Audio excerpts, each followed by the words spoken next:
The space market was loud and full of voices. Traders shouted, machines beeped, and strange smells floated in the air. Aliens of all shapes and sizes walked beside humans. This was a place where anything could be bought: food, weapons, tech, and even living beings. Jason Blake walked with his head low. He wasn't here to buy slaves. He hated that part of the galaxy. But he needed fuel, and this was the only stop nearby. Jason was young, only 25. But his eyes looked older. He had seen war. He had lost family. Now he just kept moving, working as a scavenger, trying to survive. Trust was something he had thrown away long ago. As he passed a small crowd, he heard the voice of a seller. Next, alien female, healthy, strong bloodline, rare species. Start bid 500 credits. Jason kept walking. He didn't want to look. Then a voice, soft and broken, touched his ears. Buy my chains and break them. Please. Jason stopped. Turned. She was sitting on the ground, metal cuffs on her wrists and ankles. Her skin was silver gray, her hair white like snow. She had bruises on her arms and blood near her lip. But her eyes were glowing blue. She looked right at Jason. And then she said, in a soft voice, I'll give you strong children. Jason froze. What did she mean? Was she begging or offering something more? He stepped closer. The seller saw him and smiled. You have good taste, sir. This one is special. From a royal breed, we think. Maybe psychic. Worth double. Jason didn't respond. He was staring at her. Somehow she looked calm, like she was waiting for something. Why me? He asked quietly. The woman blinked. Her lips moved slowly. Because your blood calls to mine. Jason shook his head. I don't want a slave. She tilted her head. Then break my chains. Why would I do that? Because I will make your blood stronger. I will give you a child who can change the stars. Jason stepped back. This was crazy. Some kind of trick. He turned to walk away, but the woman whispered one last thing. Your name is Jason. Jason Blake. He froze again. He never told anyone his last name. Not here, not in years. He turned back, angry now. How do you know that? The woman didn't answer. She just looked down. Jason felt cold. He looked at the seller. How much? The man smiled. For you? 600 credits. Final offer. Jason cursed under his breath. He needed that money for fuel. For food, but something deep in his chest told him to do it, not out of pity, but something else. Something he didn't understand. He threw the credit chip. I'll take her, the seller laughed. Good deal, my friend. She's all yours. Jason walked over, pulled out a key from the seller's box, and unlocked the cuffs. The woman looked up at him, slowly stood, and followed him without a word. As they walked away, another alien nearby, old and wrinkled, leaned toward Jason and whispered, You fool. You bought the end of mankind. Jason turned sharply. What did you say? But the old alien had already disappeared into the crowd. Jason looked at the woman beside him. She walked slowly, her eyes still glowing. He didn't know what he had just done, but deep inside, he knew his life would never be the same again. Jason had brought many things onto his ship before. Broken machines, alien junk, strange tech. But never a living being, and never someone like her. The ship's door closed with a soft hiss. Inside, the lights were low. The engine hummed like a sleeping beast. Jason stood by the control panel, watching the woman sit quietly on the cold floor, her hand still shaking slightly. He gave her a blanket. She didn't thank him. She just wrapped it around herself like she had done it 1,000 times before. For a long time, they didn't speak. Finally, Jason broke the silence. What's your name? She looked up at him. Name ... is not easy, she said slowly. You can call me ... Sonia. Jason sat across from her. Why did you say my name back there? You've never met me. She touched her chest lightly. I felt it here, in your blood. It spoke to me. Jason frowned. That's not possible. I hear many things others can't. I hear futures. I hear memories, she whispered. Yours is full of pain. Jason's jaw clenched.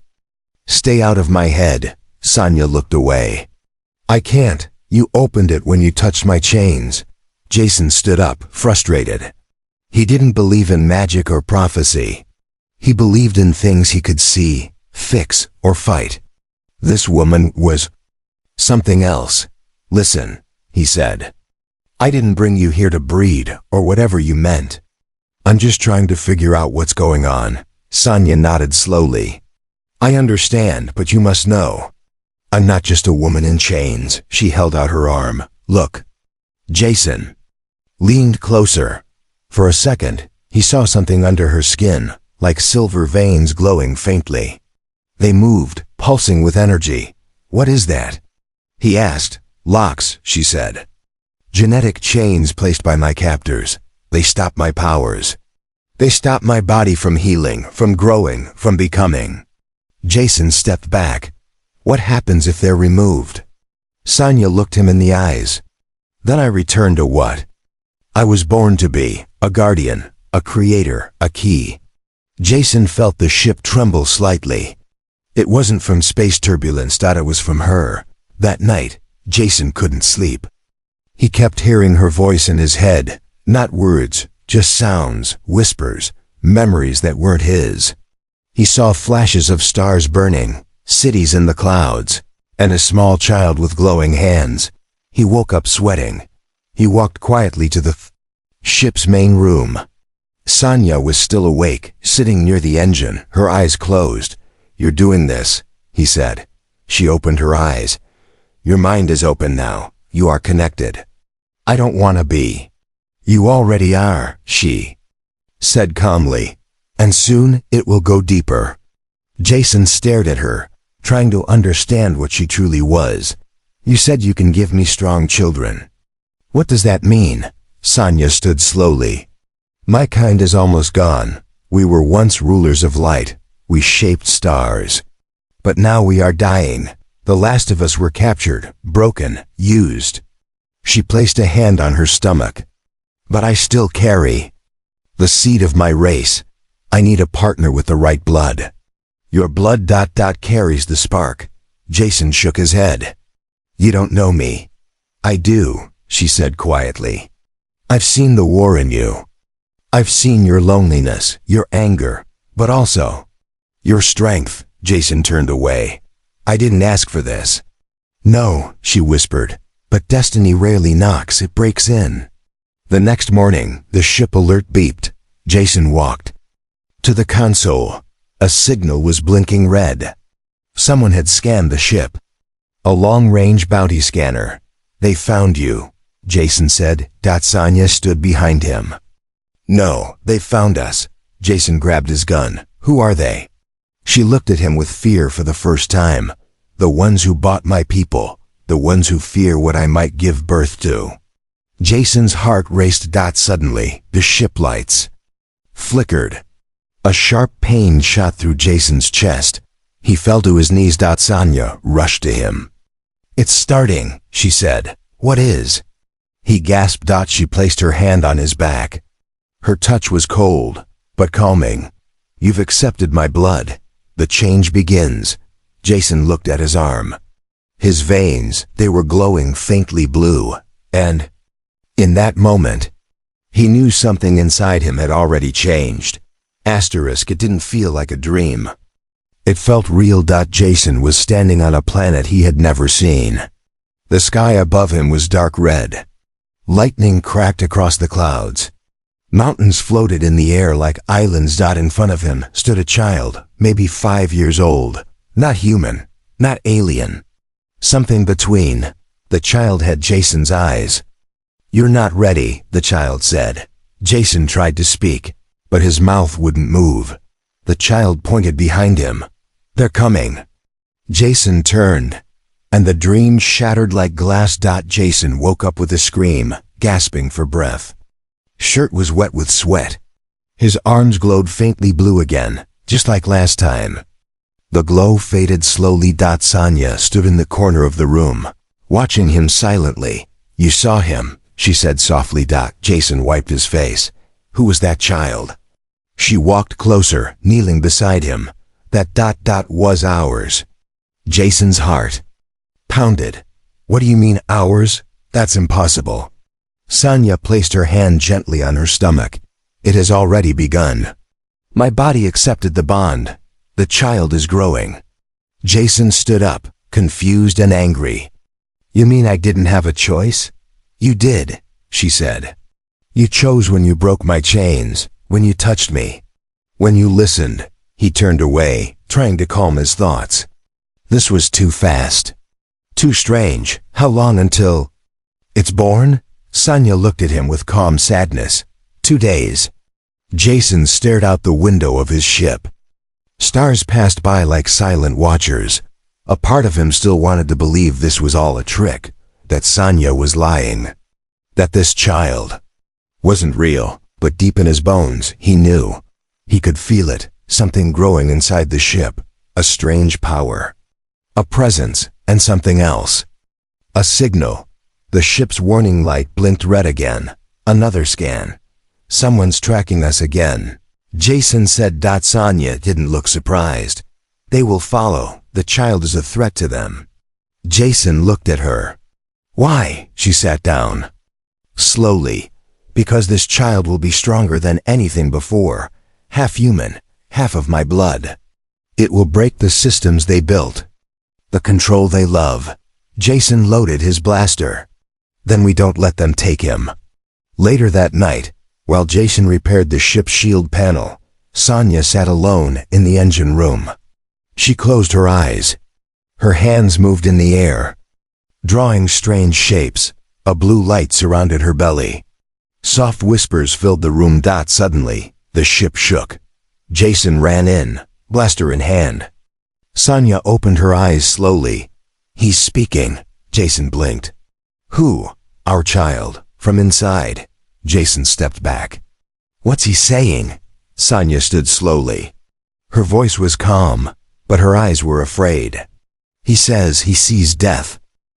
The next morning, they reached a quiet moon, covered in metal ruins. Jason needed supplies. Fuel was low. Weapons were running out. They landed in silence. But the moment Jason stepped outside, he felt something wrong. The air was still, too still. Walked with caution through the ruined halls of an old station. Lights flickered above. Dust covered everything. He found an old fuel core, half working, but usable. Suddenly, movement. Jason turned sharply. A figure stood in the shadows, tall, wearing a dark helmet. Who's there? Jason shouted, gun raised. The figure didn't answer. Instead, it spoke through a voice modulator. You have something we want. Jason fired, but the figure vanished. Back on the ship, alarms blared. Sonia stood near the cockpit, breathing hard. Her hands shook. Jason rushed in. What's happening? She looked at him with fear. My time is near. The child is coming. Jason stared in shock. Now, we're not safe.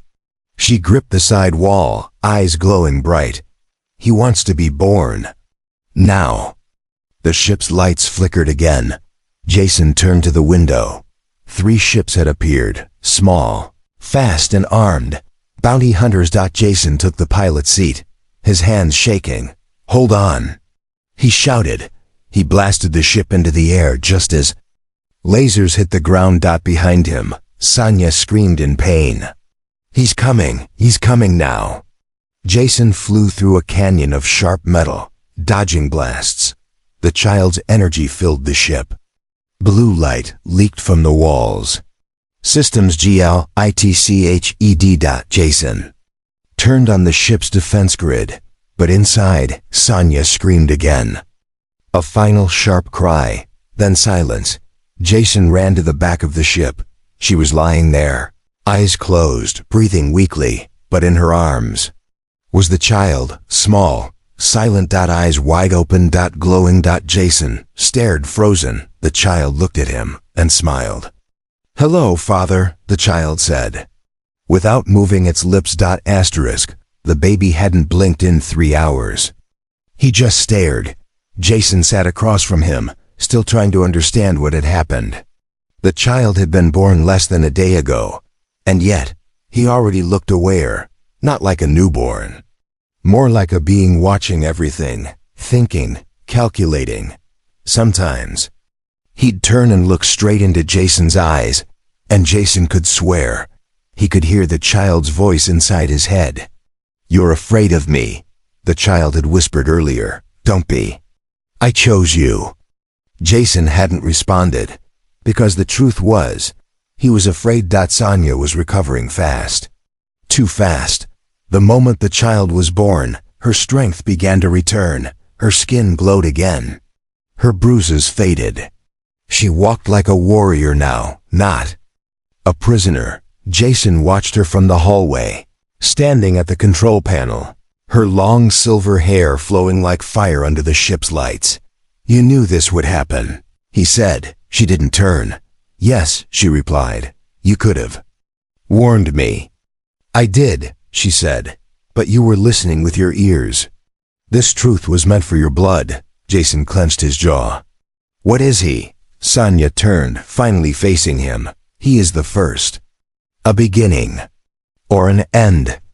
They stopped on a hidden planet, covered in orange trees and black sand, one of Jason's old supply routes. He needed rest and answers. But the moment they stepped off the ship, something felt wrong. Too quiet. Too still. Jason scanned the area with his old tech goggles. No movement. Then a sharp pain hit his head, like a spike of ice driving into his brain. He fell to his knees. "They're here," the child said softly. Jason looked up. Who? But he already knew. The sky above them turned gray. 3 large ships appeared from the clouds, slow and silent, like sharks in water. Then came the voice, deep and metallic, echoing from all directions. "You are holding illegal genetic material. Surrender the hybrid." Jason grabbed his weapon. "How the hell did they find us?" Sonya looked up at the sky. Her face didn't show fear, only anger. "They were never far. They marked me. Even after you broke my chains." Jason turned to the child. The child looked back calmly. "We cannot run anymore." Lasers hit the ground around them. Dust exploded. Trees burned. Jason pulled Sonya and the child behind cover. A group of black-armored soldiers dropped from the sky, silent and fast. Jason fired first. 3 dropped, but more came. He shouted, "We can't win this." Sonya stood up, eyes glowing bright. "You don't have to." She stepped into the open, raising her hands. The air around her shimmered. Soldiers stopped, confused. Then their guns turned. Not by choice, but by force. One by one, they turned their weapons on each other, within seconds. Silence. Jason stepped out, stunned. "How?" Sonya's hands dropped. Her breath was heavy. "I used what little power I had left, but more will come." Jason looked at the child. He was smiling. "Soon," the child said, "they will all fear me." Jason felt a chill. Back on the ship, Jason sat in the cockpit, staring at the stars. He couldn't sleep. Sonya came beside him. "You're afraid of him," she said quietly. Jason didn't deny it. "He talks in my head. He sees things I don't. I don't know what he'll become." Sonya looked out the window. "Neither do I. He is something new. Something made by choice, not by blood alone." Jason turned to her. "Are we still in control?" Sonya's answer was a whisper. "Not anymore." Later that night, Jason was woken by a sound, a voice whispering his name. He followed it into the cargo bay. The child stood alone in the dark.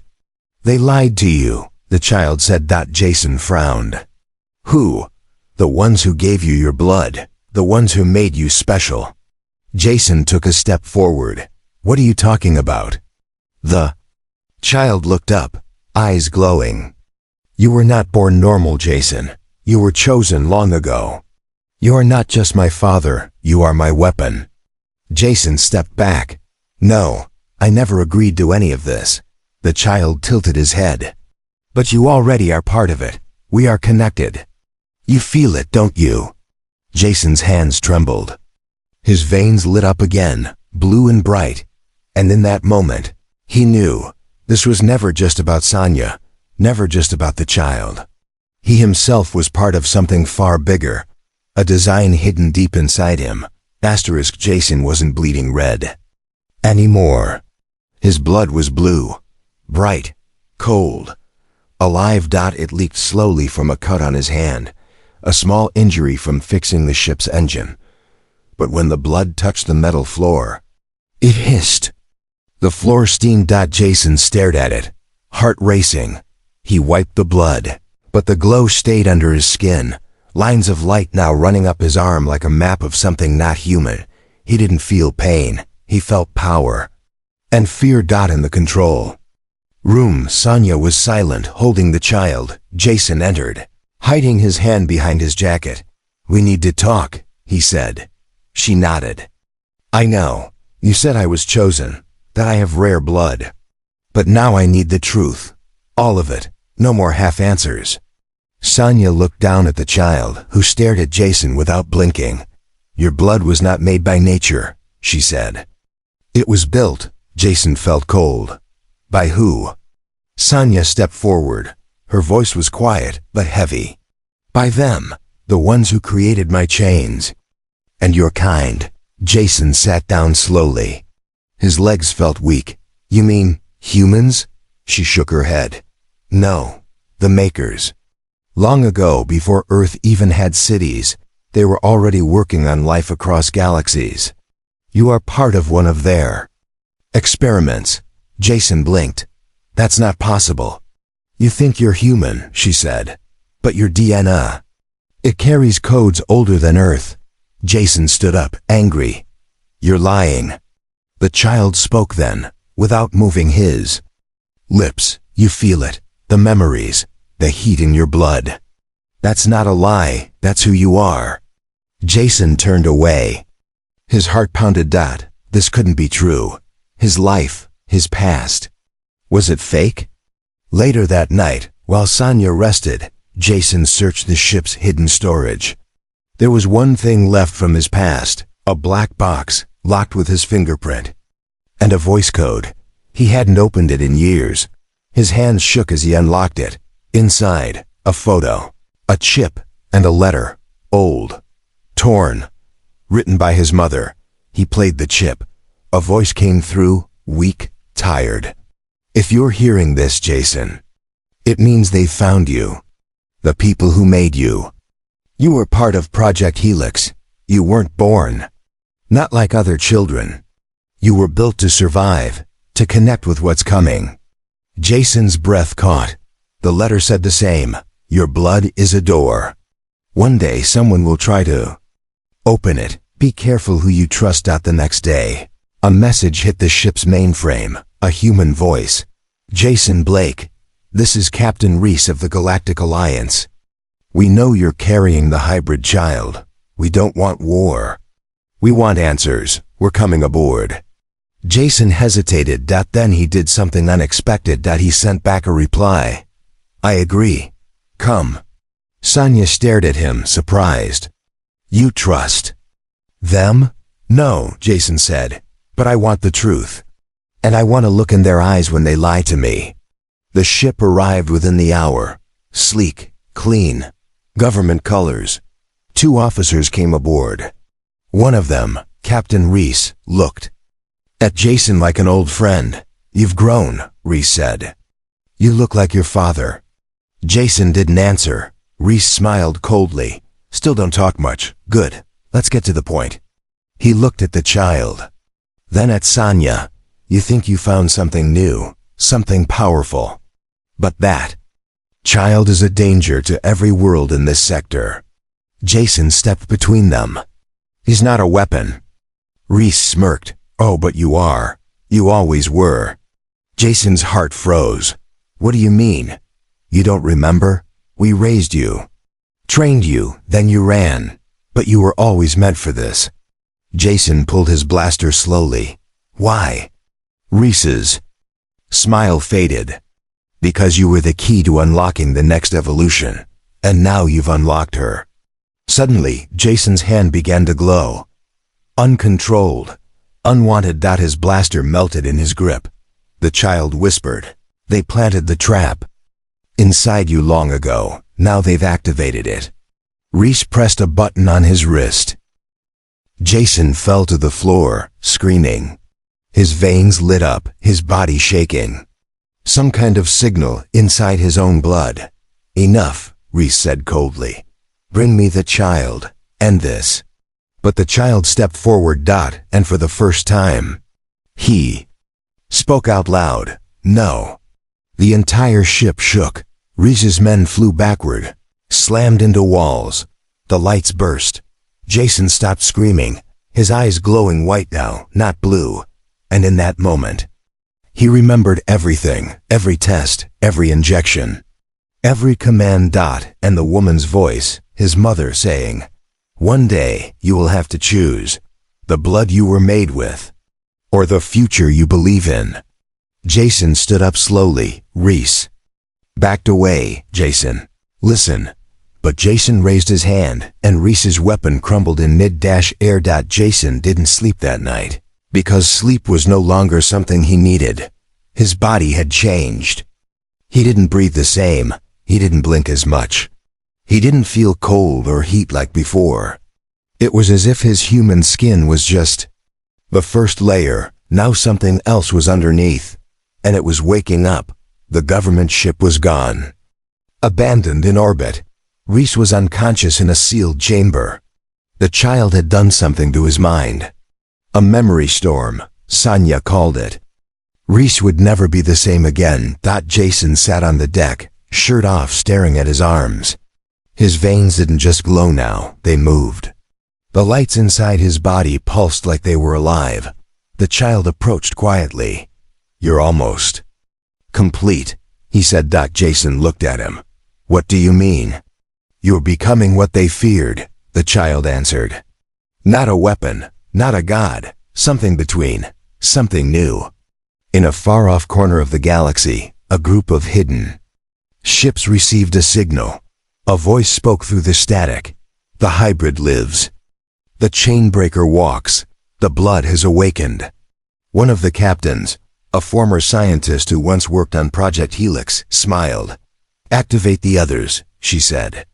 "Tell them, it's time to rise." Back on Jason's ship, Sonia was meditating with her hands over the child's chest. The baby's eyes were closed, but his body floated a few inches off the ground, surrounded by a ring of white light. Jason stepped in, watching. "What are you doing?" Sonia didn't open her eyes. "He is changing faster than expected. His mind touches the future. I'm keeping him calm." Jason sat beside her. "Is he dangerous?" Sonia opened her eyes. "He is power. What he becomes depends on the world around him. On you, on me." Jason looked at the floating child. "And if I fail?" Sonia didn't answer, because they both knew what that meant. Suddenly, the ship's emergency lights flashed red. A transmission came through, encrypted. A voice Jason hadn't heard in years. "If you're hearing this, Jason, I'm one of you." Jason froze. The voice continued. "There are more, like you, like me. Children of the Helix, we were hidden, raised apart. But now, we're awake. Meet us at Sector 9, the Storm Cradle. It's time we stop running. It's time we rise." Jason looked at Sonia. "We're not alone," he said. She smiled softly. "You never were." They reached the Storm Cradle 2 days later. A shattered asteroid field wrapped around a broken moon. Old rebel ships floated like bones. But deep inside the largest rock, there was life. Lights blinked from hidden hangars. Fighters trained in silence. Men and women, all with glowing veins and strange eyes, stood waiting. Jason stepped off the ship. A woman with gray tattoos across her face greeted him. "I'm Mira. I was Project Helix Batch 3. You?" Jason hesitated. "I don't know my batch," she smiled. "Doesn't matter. We're family now." Then she saw the child and her smile faded. "Is that?" Jason nodded. "Yes, he's real." Mira stepped back. "Then it's true," she whispered. "The prophecy. The Chainbreaker's blood has been passed on." Inside the rebel base, Jason learned the truth. The government had known this day would come, that their own experiments would one day awaken and fight back. Project Helix wasn't about protection. It was about control. "They wanted us to be loyal," Mira said. "But the moment we felt pain, the system cracked." Jason looked around.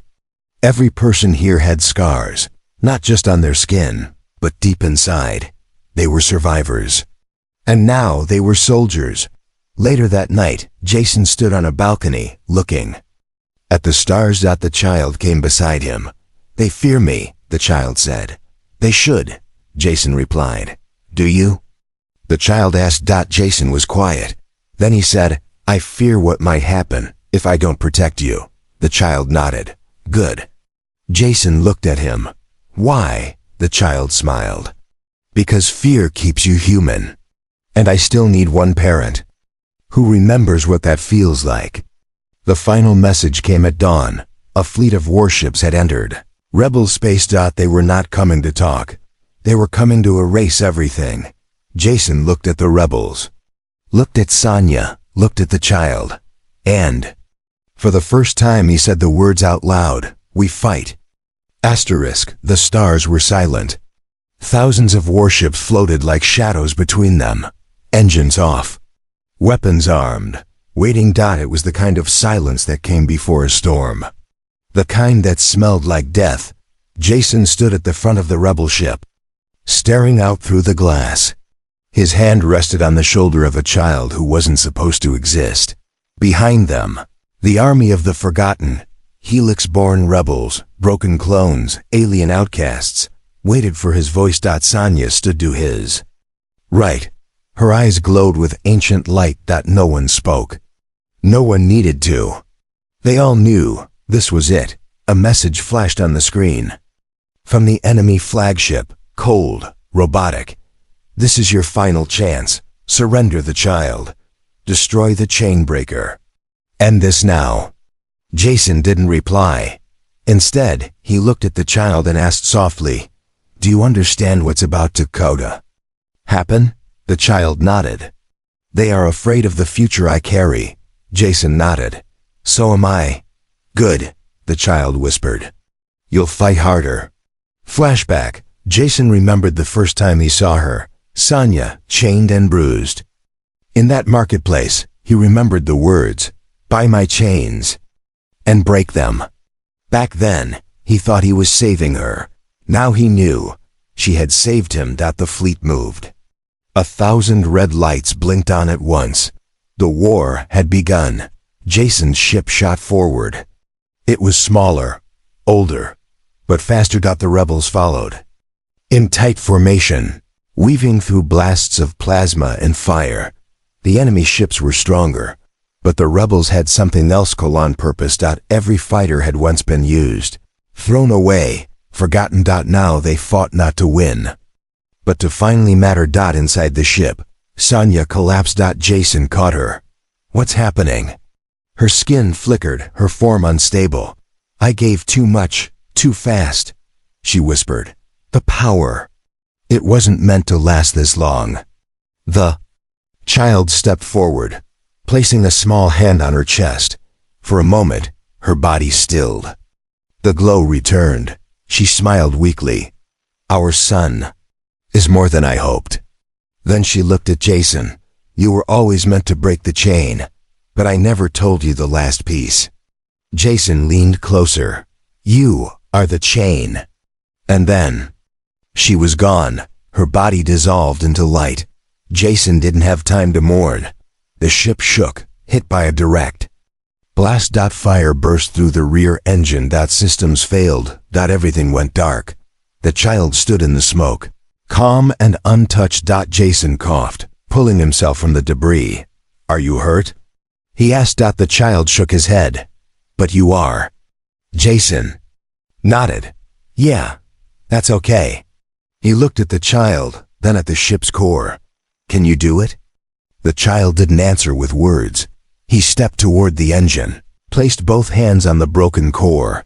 A shockwave of blue light exploded from his body, spreading through every wire, every screen, every wall. The ship rebuilt itself around him and outside. The rebel fleet saw it, their leader's ship glowing like a new star, rising from fire, a symbol, a final push. Jason's voice came through all rebel comms. We break the chains now, for the dead, for the born, for the forgotten. We don't run anymore. The rebels answered with fire. The enemy line cracked. Ships exploded one by one. The child stood at the front window. Watching, he raised his hand, and across space, the enemy ships began to shut down. Not destroyed, not killed, just stopped. Like their will to fight had been turned off. Jason stared in shock. How did you do that? The child turned to him. I didn't destroy them. I made them remember what it feels like to care. Jason smiled through tears. Then you're nothing like them. Later, the war ended not with an explosion, but with a message from the child. To every system, a message spoken in every language, broadcast across every world. We are not weapons, we are not tools. We are the bridge between what was broken and what can still be healed. Jason stood alone at the edge of the rebuilt moon base, watching stars pass. The child, now walking, speaking like an elder, stood beside him. Will there be peace? Jason asked. No, the child said, but there will be hope. Jason looked at him. Who are you now? The child looked up. Smiled. I'm your son.